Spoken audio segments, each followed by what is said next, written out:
warahmatullahi wabarakatuh. Alhamdulillahi rabbil alamin. Wassalatu wassalamu ala sayyidil mursalin wa ala alihi wa sahbihi ajma'in, amma ba'd. Faqad qala Allah ta'ala fil Qur'anil Majid, a'udzu billahi minasy syaithanir rajim. Bismillahir rahmanir rahim. Qul in kuntum tuhibbunallaha fattabi'uni yuhibbukumullahu wa yaghfir lakum dhunubakum wallahu ghafurur rahim. Wa qala an-nabiy sallallahu alaihi wasallam, man ahabba sunnati faqad ahabbani wa man ahabbani kana ma'ayya fil jannah. અહીં ઉપસ્થિત આદરણીય અધ્યક્ષ મહોદય, નિર્ણાયક ગણ તથા સાથી મિત્રો, આજે આપની સમક્ષ જે વક્તવ્ય રજૂ કરવા જઈ રહ્યો છું તેનો વિષય છે અલ્લાહ અને રસૂલનો પ્રેમ.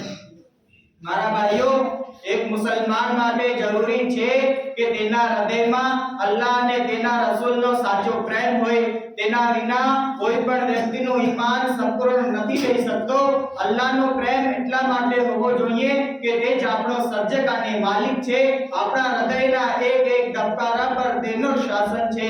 આપણા એક એક શ્વાસ પર તે જ નિયંત્રણ ધરાવે છે. તે જ્યારે ઈચ્છે જેને ઈચ્છે તબાહ અને બરબાદ કરી શકે છે. સન્માન અને અપમાન તેના જ હાથમાં છે.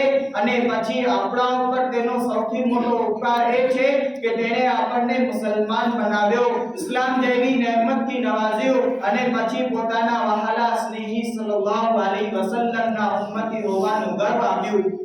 તો પછી આપણે તેનો આભાર શા માટે ન માનીએ અને આપણા હૃદયમાં તેનો શુદ્ધ પ્રેમ શા માટે ન જન્મે?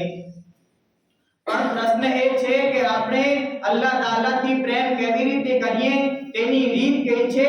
આ પ્રશ્નનો ઉત્તર પોતે અલ્લાહે પોતાના પવિત્ર કલામમાં આપ્યું. વલ ઇન કુંતુમ તુહિબ્બુનલ્લાહ ફત્તબિઉની યુહibbukumullahu wa yaghfir lakum dhunubakum wallahu ghafurur rahim. એ નબી સલ્લલ્લાહુ અલૈહિ વસલ્લમ, તમે કહી દો કે અગર તમે લોકો અલ્લાહથી પ્રેમના દાવેદાર છો તો તેના રસૂલનું કહ્યું માનો. અલ્લાહ માત્ર તમારાથી પ્રેમ કરશે પરંતુ તમારા ગુનાહોને પણ માફ કરી દેશે. ખબર પડી કે અલ્લાહ તાલાથી પ્રેમ સરવરે કોનેન સલ્લલ્લાહુ અલૈહિ વસલ્લમની સુન્નતને અપનાવવામાં છે, આપે ચિંદેર રાસ્તે ચાલવામાં છે. મારા ભાઈઓ, હવે એક પ્રશ્ન એ જન્મે છે કે રસૂલ અકરમ સલ્લલ્લાહુ અલૈહિ વસલ્લમનો પ્રેમ જેને આપણે ઉઠતા બેસતા અપનાવીએ છીએ, રાત અને દિવસ તેનો દાવો કરીએ છીએ, એવો તે કેવો અમલ છે કે જેથી સ્પષ્ટ થાય કે આપણે નબી સલ્લલ્લાહુ અલૈહિ વસલ્લમ સાથે સાચો પ્રેમ કરીએ છીએ? સ્પષ્ટ વાત છે કે નબી સલ્લલ્લાહુ અલૈહિ વસલ્લમના શુદ્ધ પ્રેમના વિના કોઈ પણ વ્યક્તિનો ઈમાન પૂર્ણ નથી થઈ શકતો. આપ સલ્લલ્લાહુ અલૈહિ વસલ્લમ ફરમાવે છે, લા યુમિનુ અહદુકુમ હત્તા અકુના અહબ્બા ઇલૈહિ મિન વાલિદિહી વ વલદિહી વન નાસી અજમાઇન.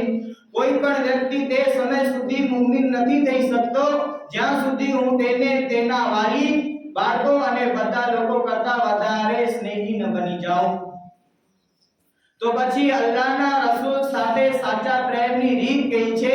ચાલો પોતે સવરે કોનેન સલ્લલ્લાહુ અલૈહિ વસલ્લમ થી પૂછીએ. એક હદીસમાં રસૂલ અકરમ સલ્લલ્લાહુ અલૈહિ વસલ્લમ ફરમાવે છે, મન અહબ્બા સુન્નતી ફકદ અહબ્બની વ મન અહબ્બની કાન મઅય્યા ફિલ જન્નહ. મારી સુન્નતને હૃદય અને પ્રાણથી સ્વીકારવા વાળો જ વાસ્તવિકમાં મારાથી પ્રેમ કરે છે અને તે જ વ્યક્તિ મારા સાથે સ્વર્ગમાં હશે. આ પ્રેમ વ્યક્તિને પોતાના પ્રાણ કરતા પણ વધારે હોવો જોઈએ. જેમ કે અલ્લાહ તાલાએ ફરમાવ્યું, અન-નબિય્યુ અૌલા બિલ મુમિનીના મિન અનફુસિહિમ. નબી સલ્લલ્લાહુ અલૈહિ વસલ્લમ તેના હવે હું છેલ્લે અલ્લાહ રબ્બુલ આલમીન થી પ્રાર્થના કરીશ કે અલ્લાહ રબ્બુલ આલમીન અમને તેનું અને તેના રસૂલ સાથે સાચા પ્રેમની તૌફીક આપે. આમીન. વ આખિરુ દાવાના અલ્હમ્દુલિલ્લાહિ રબ્બિલ આલમીન. અસ્સલામુ અલૈકુમ વ રહમતુલ્લાહિ વ બરકાતુહુ.